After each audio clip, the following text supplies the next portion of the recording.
عشق نبی میرے دل میں بھی سما جانا۔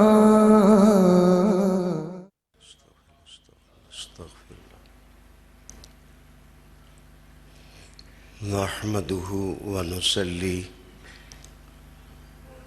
ونسلم على رسوله الكريم،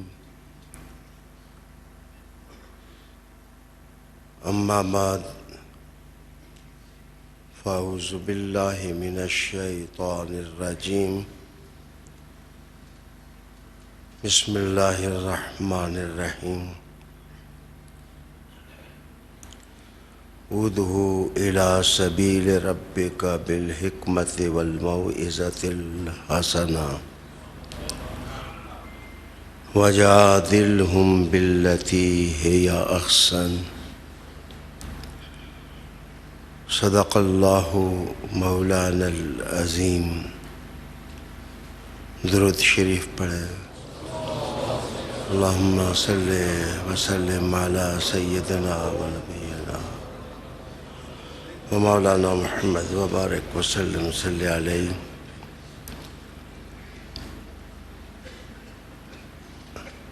ناظرین باتمکین،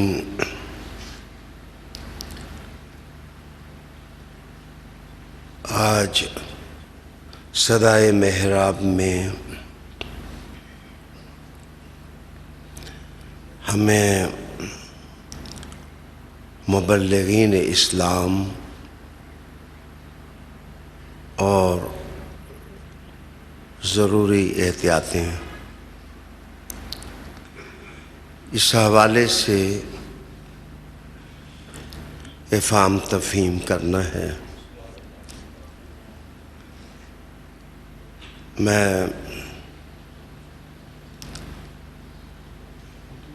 مدنی صاحب، دور دراز سے تشریف لانے والے احباب، خصوصاً منہاج القرآن ایبٹ آباد کے دوستوں کا شکریہ ادا کرتا ہوں کہ وہ شریک محفل ہوئے ہیں۔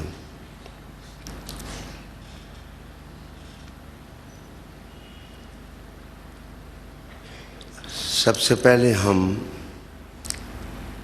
یہ دیکھتے ہیں کہ دین اسلام کو قوت دینے کے لیے کہاں کہاں کام ہو رہا ہے۔ اس کے بعد ہم جائزہ لیں گے کہ سیٹسفیکٹری کام ہے، ہمیں کسی احتیاط کی ضرورت ہے، ہمیں ایگریسو ہونے کی ضرورت ہے یا نرم ہونے کی ضرورت ہے۔ یہ باتیں بات کی ہیں۔ میری گفتگو جس جملے کے گرد گرد آج گھومے گی وہ ہے بلغوا عنی ولو آیا، میری طرف سے پہنچا دو، ابلاغ کرو، خواہ ایک آیت ہی ہو۔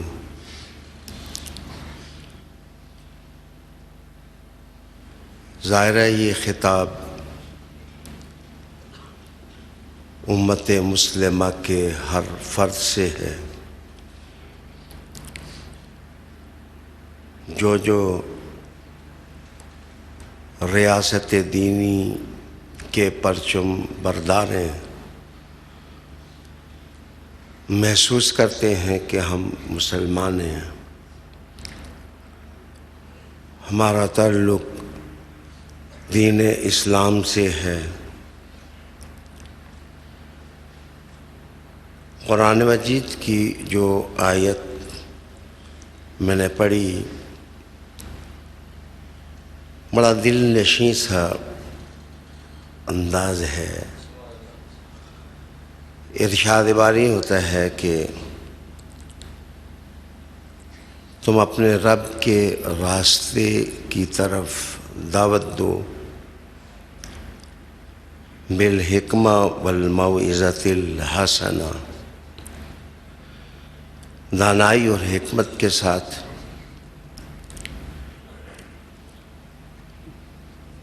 میٹھے اسلوب میں، وجادلہم، اور اگر کسی کی تردید کرنی ہو، آپ سمجھتے ہیں کہ وہ غلط ہے اور آپ نے اس کی تردید کرنی ہے، تو پھر بھی تمہارا لہجہ دل نشیں ہونا چاہیے، دل پذیر ہونا چاہیے، روح میں اترنے والا ہونا چاہیے، اس میں منطق ہونی چاہیے، معقولیت ہونی چاہیے، اور وہ کشش ہونی چاہیے کہ لوگوں کی روح میں وہ بات اتر جائے، لوگوں کے دلوں میں وہ بات اتر جائے۔ دین کا کام اگر کوئی شخص راستے سے کانٹا اٹھا دے اور کنارے پر رکھ دے تو وہ بھی دین کا کام ہے، اس پر بھی ثواب کی امید بھی ہے اور دین مبین کی طرف سے جزا کا وعدہ بھی ہے۔ میں محسوس کرتا ہوں کہ اس وقت سب سے بڑا اور اہم ادارہ جو تبلیغ اور ابلاغ کا کام کر رہا ہے وہ مسجد ہے۔ اللہ کی کتنی بڑی نعمت ہے کہ مسجد صرف ان ملکوں میں نہیں ہے جو مسلمان ملک ہیں، بلکہ اللہ کے نور کے یہ گھر پوری دنیا میں موجود ہیں۔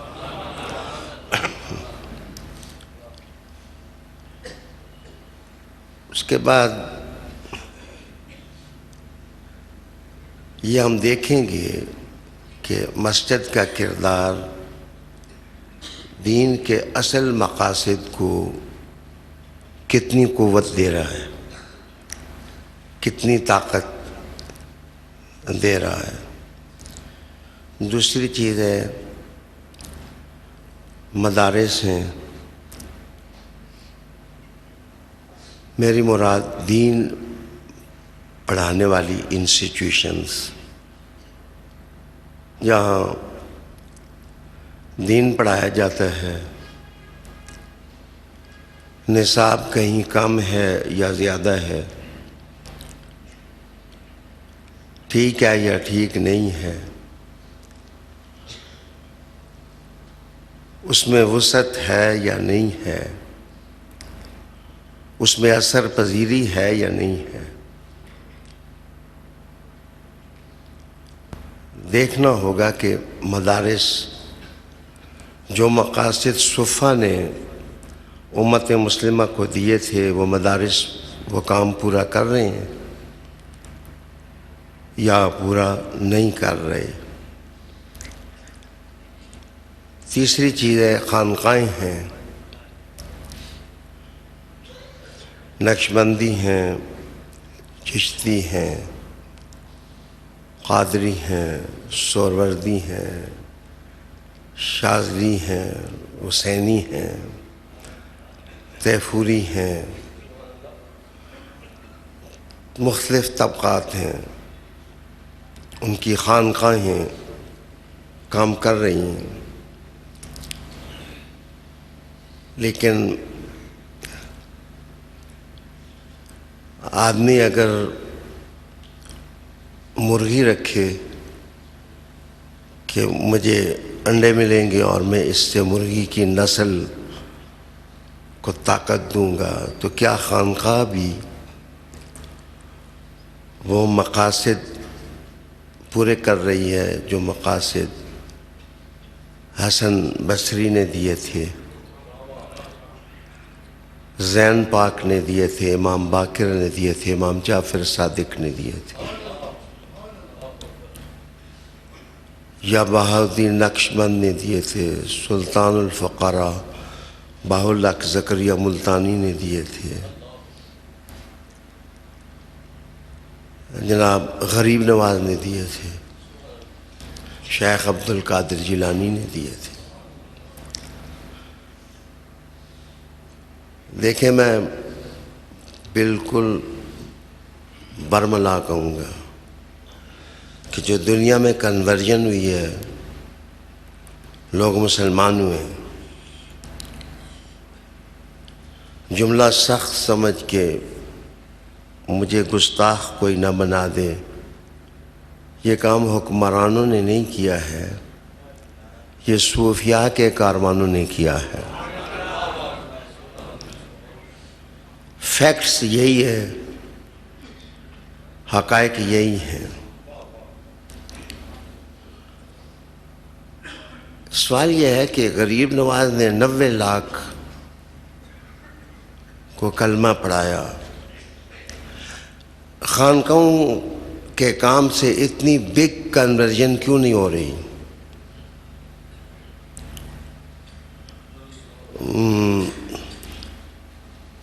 سبوچا بھی وہی ہے اور میں بھی وہی ہے، لیکن لذت سے ہم کیوں محروم ہو رہے ہیں؟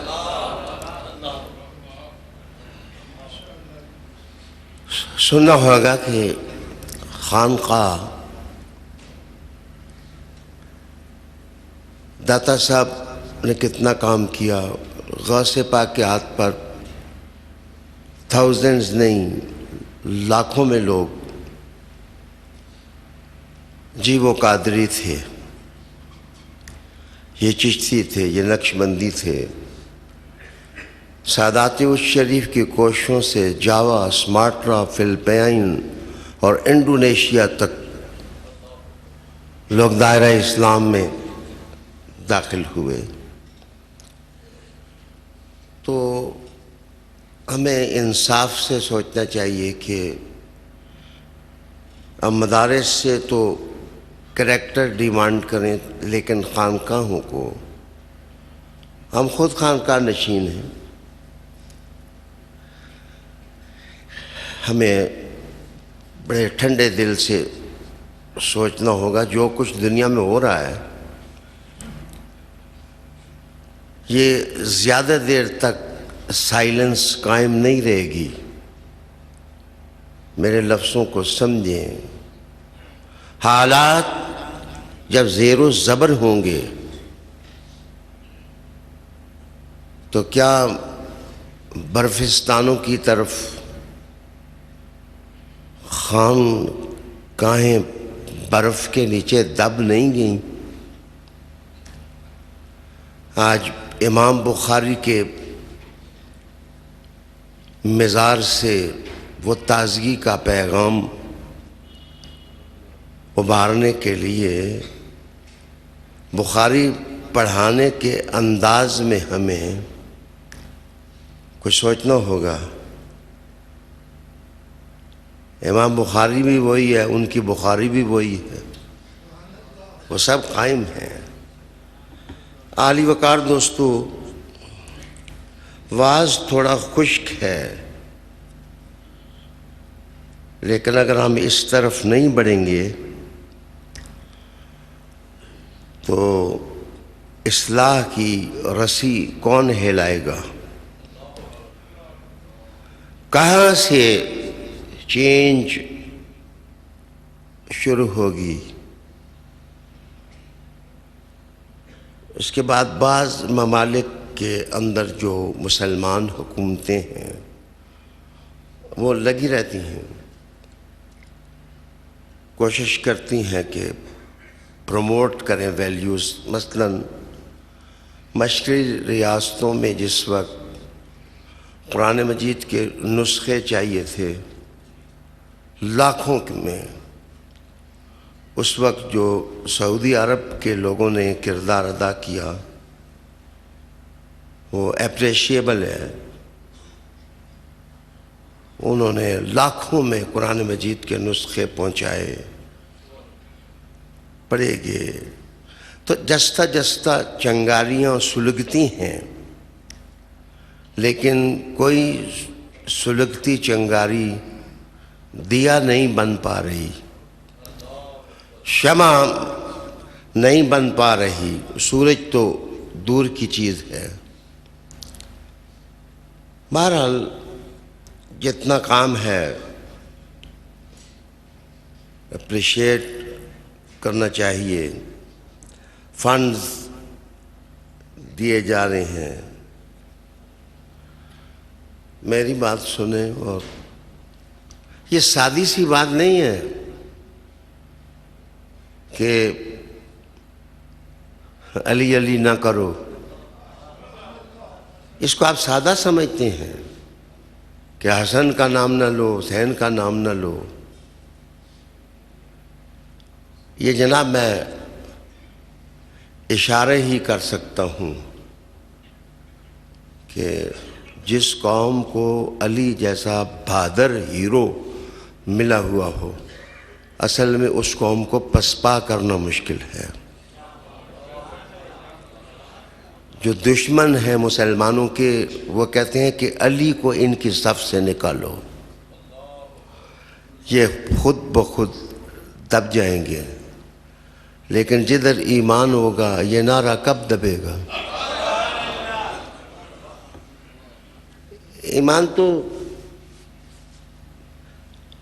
ایمان کی تو عادت ہے کہ وہ کٹ بھی سکتا ہے، وہ کاٹ بھی سکتا ہے.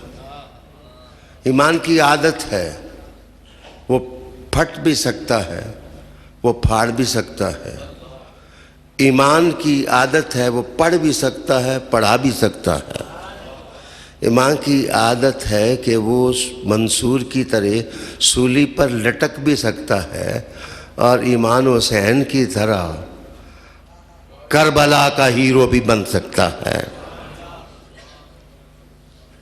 ایمان اور عشق طاقت ہے، اس کو نہیں دبایا جا سکتا. اس کے بعد افراد کی انفرادی کوششیں. مسلمان طبعاً نیک ہوئے، اس کی فطرت میں نیکی ودیت کر دی گئی ہے. کوئی مولانا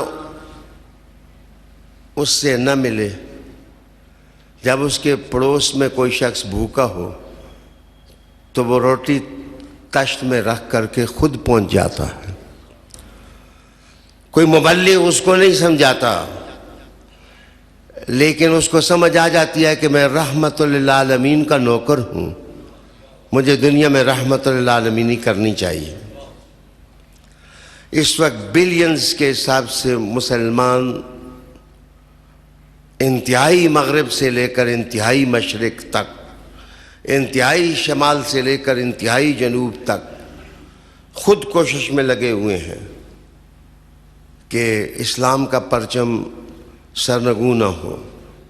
یہ کوششیں تو ہیں، ان کوششوں کو کیسے تیز کیا جا سکتا ہے، اور اگر کہیں مناسب نہیں تو کس طرح ان کو سلو کیا جا سکتا ہے.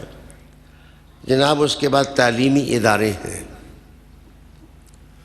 اسکول ہیں، کالجز ہیں، یونیورسٹیز ہیں. یہ کسی مولانا کا اثر نہیں ہے کہ حکومت کہہ رہی ہے کہ کالجوں میں قرآن پڑھاؤ، اسکولوں میں قرآن پڑھاؤ. اصل میں جس رسی نے مدینہ کے کیل کے ساتھ اپنے آپ کو باندھا ہوا ہے جب مصطفیٰ تارے لاتے ہیں تو دنیا ساری ہل جاتی ہے. گویا there is a spiritual phenomena in the world. پوری کائنات کے اندر ایک اسپرچل فنامنا ہے, ایک روحانی نظام ہے. یہ ترازوؤں کے پلڑوں پر بکنے والے, معاف کرنا, وہ روحانی نہیں ہے. جو عبد القادر جیلانی ہے وہ خود ہی روحانی ہے. جو غریب نواز ہے وہ خود ہی غریب نواز ہے. جو بہاؤالدین نقش بند ہیں وہ خود ہی بہاؤالدین نقش بند ہیں. بہرحال ہمیں سوچنا ہوگا کہ کیا ہم واقعی روحانی ہیں. میں نقش بندیہ سلسلے میں بیعت کرتا ہوں, مجھے سوچنا چاہیے کہ میں واقعی نقش بندی ہوں. میں ایک جملہ کہوں گا یہ سب کچھ بتانے کے بعد کہ مسئلہ خراب کہاں ہے.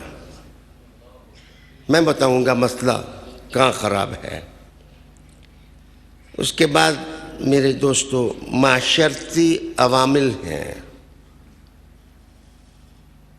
جو سوشل ایکٹیویٹیز ہیں, معاشرتی عوامل ہیں, وہ خود اپنا راستہ متعین کر رہے ہیں.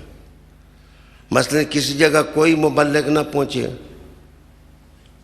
تو بوڑھا بابا جس نے زندگی گزاری ہو وہ تجربے سے کہے گا کہ جھوٹ بولنا بہت بری چیز, بہت برا کام ہے جھوٹ بولنا. تو معاف کریے, کیا حکومتوں کی سطح پر لوگوں کو پتہ نہیں ہے کہ جھوٹ کالخ بانٹتا ہے, جھوٹ تباہیاں مچاتا ہے, جھوٹ دبیز تاریکی تقسیم کرتا ہے, جھوٹ سے نسلیں برباد ہوتی ہیں, جھوٹ سے جنریشنز تباہ ہوتی ہیں. مزیدار بات یہ ہے کہ ہم کچھ زیادہ ہی ایسے اسپرچول ہیں کہ جو بات میں نے یاد کر لی ہے 100 فرقے بن جائیں میں اس کو چھوڑنے کے لیے تیار نہیں ہوں. جو کسی دوسرے طبقے کے بندے نے بات یاد کر لی ہے, رٹا لگا لیا ہے, اگر میرا جملہ برا نہ ہو تو کیا ہماری زندگی طوطوں کی طرح نہیں ہوگی کہ چند چند جملے طوطوں نے رٹے ہوئے ہیں, بس ان کے پیچھے لگے ہوئے ہیں, اس سے زیادہ غور و فکر کرنے کے لیے تیار نہیں ہیں. سمجھنے والی بات یہ ہے, میاں مٹھو چوری کھائے گا یا نہ کھائے گا, بات چوری کھانے سے نہیں حل ہوگی, بات سچی مصطفیٰ کی تابعداری سے حل ہوگی.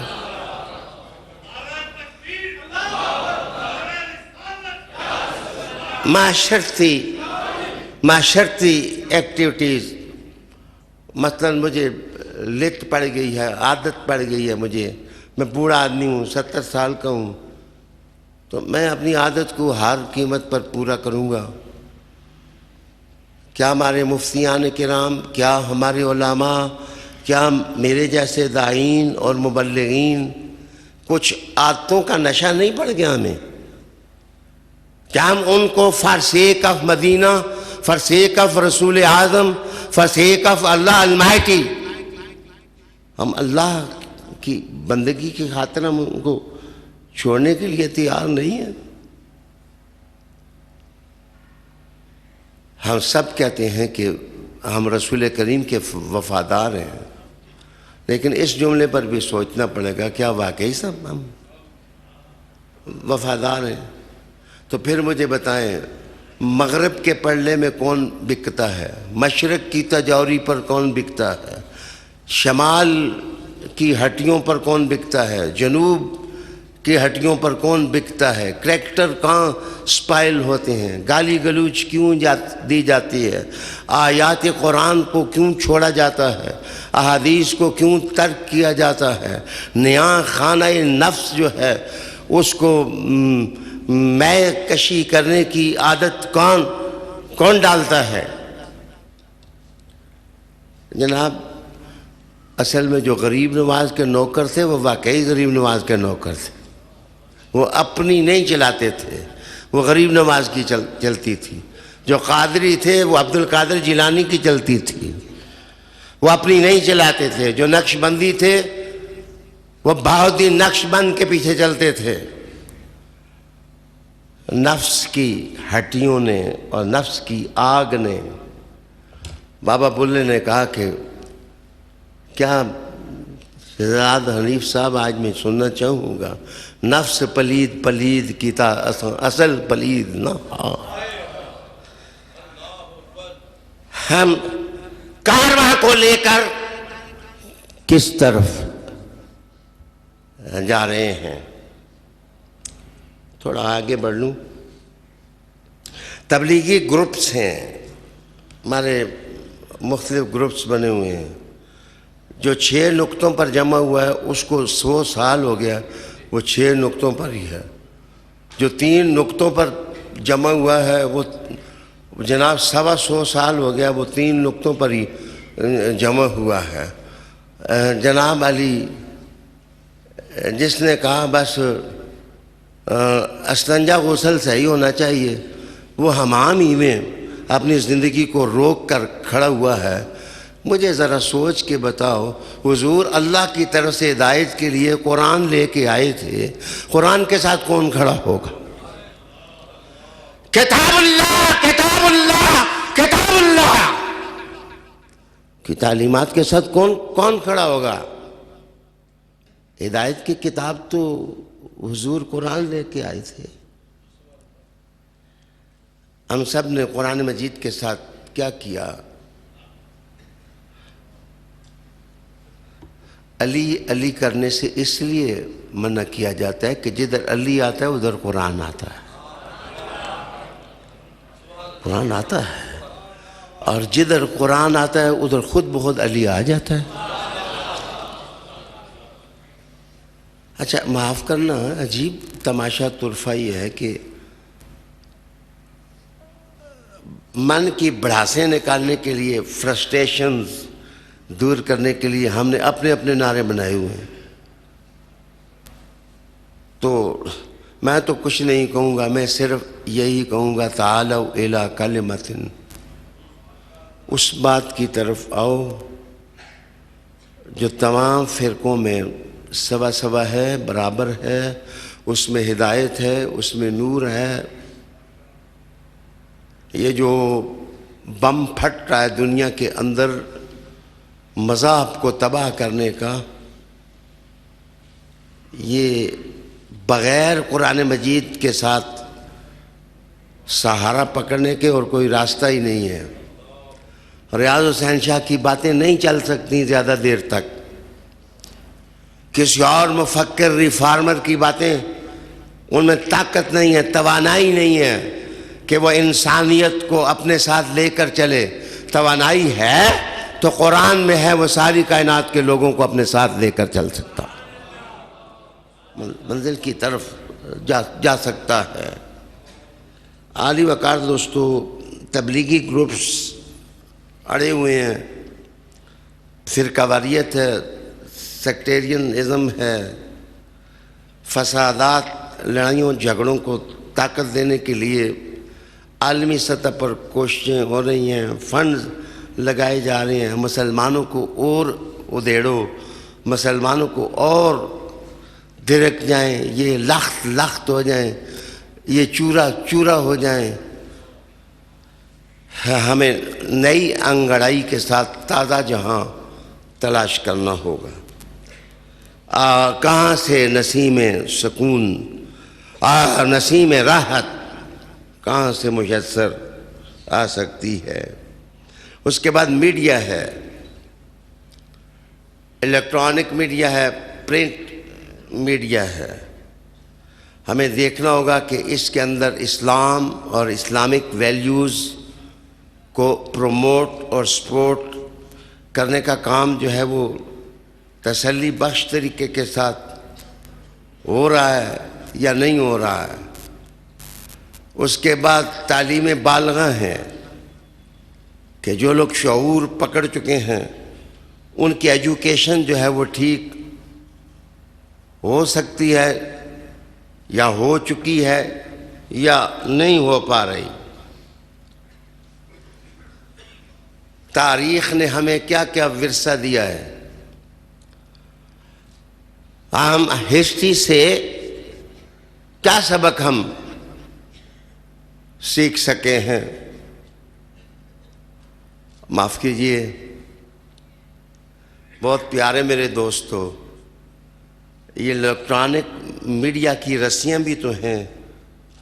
میں بندھا ہوا ہوں، میں ساری چیزوں کی تشریح نہیں کر سکتا ہوں، لیکن مسلمانوں میں اتنا تو کہہ سکتا ہوں کہ فرصت کا وقت نکالو اور اپنی نظر کو تیز کر کے سوئے مدینہ دیکھو. محمد صلی اللہ علیہ وآلہ وسلم کی سیرت، ان کا اسوہ حسنہ، ان کا میسیج اور ان کے اندر کائنات سازی کی حکمتیں، ان کے اندر دل ربائی اور ان کے اندر دل پذیری اور ان کے اندر اٹریکشن اور کشش اور مقناطیسیت جو اللہ نے رکھی تھی، ہمیں تھوڑی سی مدینہ سے لے کر کے اپنے اندر بھی پیدا کرنی چاہیے. معاف کیجئے، میری بیماری اور ناتوانی نے اگر مجھے موقع دیا تو میں ایک ایک چیز کے بارے میں بتاؤں گا کہ مدرسے کیسے کام کر سکتے ہیں، انفرادی سطح پر مسلمانوں کو کس چیز کی ضرورت ہے، وہ کیسے آگے بڑھ سکتے ہیں. آپ دیکھیں، سوراخ ہو جائے کوٹ میں تو اس کو پھاڑیں گے تو وہ اور پھٹے گا. اگر اس کو رفو کریں گے تو یہ مزید پہننے کے قابل ہو جائے گا، مزید ٹھیک ہو سکے گا. آج ہماری اسلامی زندگی، ہماری دینی زندگی، اس زندگی کے اندر جتنے چاک ہو چکے ہیں، ہمیں رفو کرنے کی ضرورت ہے. ہمیں پیوند لگانے کی ضرورت ہے اور ہمیں پیوند لگانا چاہیے. میرے دوستو، یہ میں نے 12 چیزیں عرض کی آپ کی خدمت میں کہ تھوڑا یا زیادہ کام ہو رہا ہے. رسالت میں آپ صلی اللہ علیہ وسلم نے سب سے پہلے قلوب انسانیت، لوگوں کے دلوں کا علاج کیا. اس وقت سب سے مصیبت بڑی یہ ہے کہ قلب سلیم ہونا چاہیے اور ہمارے قلوب جو ہیں وہ 100 گندوں سے بھرے ہوئے ہیں. ان میں اللہ کا ذکر ہونا چاہیے، ان میں اللہ کا نام آنا چاہیے. خانقاہیں اگر مل کے کیریکٹر یہ پیدا کریں کہ ہمارے مریدوں نے کوئی گند سننا ہی نہیں ہے، کوئی گندی بات نہیں سننی ہے، ہم نے اللہ کا نام سننا ہے، اللہ کا نام بولنا ہے، اللہ کا نام منتقل کرنا ہے. جس وقت دل ٹھیک ہو جائیں گے تو کیریکٹر ٹھیک ہو جائے گا. رب کریم نے کہا کہ یوم لا ینفع مال ولا بنون الا من اتى اللہ بقلب سلیم. قیامت کے دن تو مال کام نہیں آئے گا، تجاولیاں کام نہیں آئیں گی. قلب سلیم. ویسے سلیم کے بہت سے معنی ہوتے ہیں. ایک سالم محفوظ دل بھی ہوتا ہے اور ایک سلیم، جس آدمی کو سانپ کٹ جائے اس کو بھی سلیم کہہ دیتے ہیں. تو گویا مومن کا دل سلیم ہونے کا مطلب ہے کہ عاشق آدمی کا دل، عشق الہی اس کے اندر آ جائے، عشق رسالت اس کے اندر آ جائے، عشق آخرت، موت کا عشق اندر آ جائے. موت سے مادیت ڈراتی ہے، مر جاؤ گے، ختم ہو جاؤ گے، یہ ہو جائے گا. وہ مر گئے تو پھر کیا ہے، کفن لپیٹ کے قبر میں سو جائیں گے. نشان مرد مومن بات گویم چمر گایا تبسم بر لب اوس.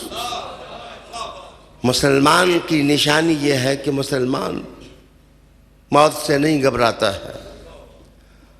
یہ نعتیں ہم محترم سے سنتے رہتے ہیں کہ مر کے پہنچے ہیں ہم اس دلربا کے بعد. ہماری ساری دولت تو قبر میں ہے.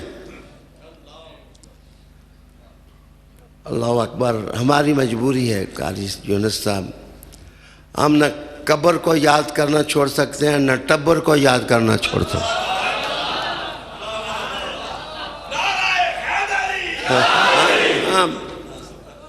نہ خبر چھوڑ سکتے ہیں نہ ٹبر چھوڑ سکتے ہیں نہ شجر چھوڑ سکتے ہیں.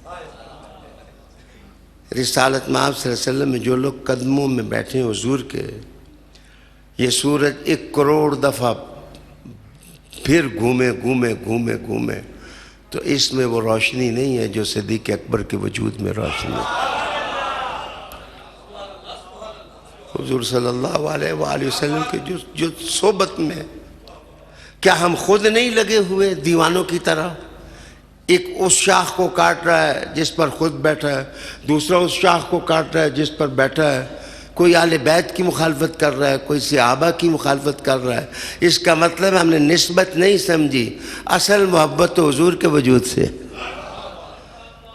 وہ کرتا پہن لے کرتے سے محبت, وہ نالین پہن لے نالین سے محبت, وہ سرما پہنے تو سرمے سے محبت, وہ امامہ رکھ لیں تو امامے سے محبت, وہ صدیق کے دیکھیں تو صدیق سے محبت, وہ فاروق کو دیکھیں تو فاروق سے محبت, وہ عثمان کو دیکھیں تو ان سے پیار, اور وہ علی کو کہیں کہ علی مجھ سے ہے اور میں علی سے ہوں تو علی علی کرنے سے ہمیں محبت.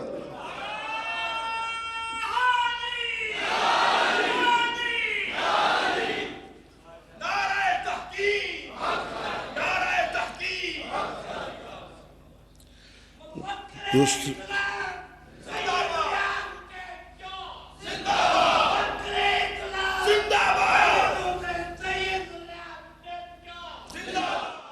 بھائی جی ہمارے بارے میں فکر نہ کریں. 25 سال تو ہم آپ کے امام رہے ہیں.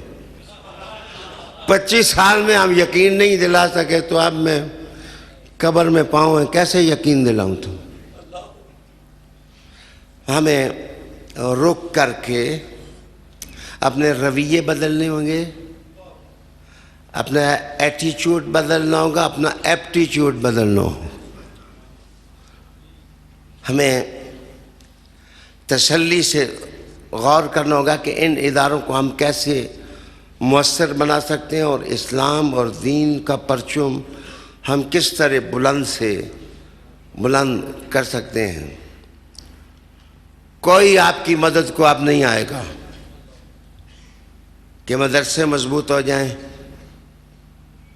جناب سارے چشتی, قادری, سہروردی, نقشبندی, تیفوری سوچو کہ پہلے زمانے میں جس طرح لوگ بیعت ہوتے تھے, وہ میرے پیارو اب وہ بیعت کا نظام وہ نہیں رہا ہے. بیعت ہم سے چھینی جا رہی ہے, مدارس کو لوٹا جا رہا ہے, لوگوں کے یقین کو مزمحل کیا جا رہا ہے. عشق کا جو ورثہ تھا اس کی گرمی ہم سے چھینی جا رہی ہے. اب وہ جگہ ڈھونڈو جہاں سے مدد پہنچ سکتی ہے. اللہ اللہ کرنے سے مدد آئے گی. ساری زندگی تو مولا مرتضیٰ کو مشکل کشا کہتے رہے ہو. معاف کرنا, میں جب پیدا ہوا ہوں تو میں اس وقت تو مفسر اسلام نہیں تھا. میں نے اس وقت بھی دیکھا کہ کہیں غزالی زمان تھے, کہیں محدث اعظم تھے, کہیں مولانا عبد الحامد بدایونی تھے, کہیں اعلیٰ حضرت کے افکار تھے, کہیں پیر سیال تھے, اور کہیں داتا کے نوکر تھے. اور جب علی کا نام آتا تھا تو مشکل کشا کے نعرے لگتے تھے. آج تم سے سب کچھ چھین لیا گیا. جو دل رکھتا ہے نا اس کی دھڑکنیں بھی کہتی ہیں حیدر حیدر حیدر. عالی جناب اخلاص العمل پیسے کے بجائے اخلاص العمل ہے، جو جس چیز پر میرے رسول صلی اللہ علیہ وسلم نے محنت کی اور طاقت کی اور سب کے اندر اخلاص پیدا کیا اپنی نظر سے، اپنی تربیت سے، وہ سمجھتے ہی نہیں تھے، دنیا کو کچھ سمجھتے ہی نہیں تھے۔ وہ کہتے تھے محبوب کو راضی کرنا ہے، بس سرکار عالمیہ صلی اللہ علیہ وآلہ وسلم کو راضی کرنا ہے۔ یہ کیا ہے؟ یہ اخلاص تھا کہ تبوک کے موقع پر حضور نے کہا کہ جو اس تحریک کو سپورٹ کر سکتا ہے لائے، آدھی ملکیت تو عمر لے آئے، جو کچھ گھر میں تھا وہ صدیق لے آئے، اور کئی گھوڑوں کی رسد حضرت عثمان رضی اللہ تعالی عنہ نے ادا کی۔ آج ہمیں اس لیے ٹوٹے ٹوٹے کیا جا رہا ہے کہ ان کی یہ فکری قوت پائمال ہو جائے، ان کی یہ فکری طاقت پائمال ہو جائے۔ اور میں دھیمے لہجے میں کہوں گا کہ اسلام کی تحریک میں وہ شخص مجھے بتاؤ، وہ شخص کہ جو حضور کے گھر سے لے کر حضور کے قبر کے اندر تک کوئی جگہ نہ ہو جس میں حضور کے ساتھ نہ ہو، وہ علی ہے، وہ علی ہے، وہ علی ہے۔ ایک تبوک کے موقع پر بھی علی بےتاب رہے، حضور نے کہا میں تجھے وہ درجہ دینا چاہتا ہوں جیسے ہارون کا موسیٰ کے ساتھ تھا، اس لیے کہ موسیٰ نے بھی کہا تھا مولا میرا وزیر میرا بھائی، تو حضور نے بھی کہا کہ علی تو میرے ساتھ ایسا ہے جیسے ہارون موسیٰ کے ساتھ، موسیٰ ہارون کے ساتھ، تو بھی میرا بھائی۔ میرے دوستو، اخلاص تہیہ کرو، جس جگہ بیٹھے ہوئے ہو وہ روئی کی اٹھی والی بڑھیا کی طرح، بس گھر میں جا کے سوچو کہ میں اسلام کے لیے کر کیا سکتا ہوں، میں دین کی خاطر کیا کر سکتا ہوں۔ پیسہ ہے تو پیسہ لگاؤ، وقت ہے تو وقت لگاؤ، دانش ہے تو دانش لگاؤ، اگر قوت زبان ہے تو قوت زبان لگاؤ۔ ان بحثوں شیسوں سے کوئی فائدہ نہیں ہے۔ قرآن نے کیا کہا؟ اگر تدریس بھی کرنی ہو تو دل نشیں انداز میں کرو، تمہارا انداز دل نشیں ہونا چاہیے۔ تیسری چیز لزوم الجماع ہے۔ لزوم الجماع ہے، اس کا مطلب یہ ہے کہ ہمیں ایز اے ہول مسلم امہ کے مفاد کو زیر نظر رکھنا چاہیے۔ مبلغین کو کوئی ایسا کام نہیں کرنا چاہیے جس کام کی وجہ سے اسلام بدنام ہو۔ جو ہماری دینی مذہبی جماعتیں ہیں ان کو کوئی ایسا کام نہیں کرنا چاہیے جس سے دین بدنام ہو، یا ہماری جماعتوں کو کسی کے کہنے پر وہ کام نہیں کرنا چاہیے جس سے اسلام اور دین جو ہے وہ بدنام ہو سکتا ہو۔ ہمیں ایز اے ہول جماعت کا خیال کرنا چاہیے۔ حضور نے فرمایا ید اللہ فوق الجماع، کہ جدھر جماعت ہوتی ہے ادھر اللہ کا ہاتھ ہوتا ہے، اور اللہ کا ہاتھ دیکھنا ہو تو حضور کا ہاتھ اللہ کا ہے، اور اللہ کا ہاتھ اور رسول کریم کا ہاتھ دیکھنا ہو تو علی کا ہاتھ اللہ کے رسول کا ہاتھ۔ جماعت کو ریسپیکٹ دو، آنر دو۔ جماعت سے مراد میری یہ ہے کہ امت مسلمہ کا ہمیں خیال کرنا پڑے گا۔ علم کا ابلاغ خود سیکھو اور سکھاؤ۔ بلغوا انی، میری طرف سے پہنچاؤ۔ اس کا مطلب یہ ہے کہ سیکھنے کا عمل تیز کرو اور اخلاص کے ساتھ جو ویلیوز ہیں اسلام کی، جس سے پوری دنیا کی تقدیر بدل سکتی ہے، تم اس کو کنورٹ کرنے کی کوشش کرو، چینج کرنے کی کوشش کرو۔ مسلمان بڑی طاقت ہے۔ وہ ایک لنگڑا مچھر، وہ لنگڑا مچھر تھا جس نے نمرود کو مار دیا تھا۔ ایک لنگڑا مچھر جو ہے وہ نمرود کو ختم کر سکتا ہے، تو ایک عاشق مسلمان جو ہے وہ بہت کچھ کر سکتا ہے، جس کے سینے کے اندر عشق رسالت ہے، محبت رسالت ہے۔ علماء خطبات کنسٹرکٹیو، پازیٹیو، فائدہ پہنچانے والے دیں، مدارس کے اندر تعلیم بے لوث ہو جائے۔ آخری بات میرے آج کے خطبے کی، میرا خطبہ ختم ہونا چاہتا ہے۔ رسالت مآب صلی اللہ علیہ وسلم نے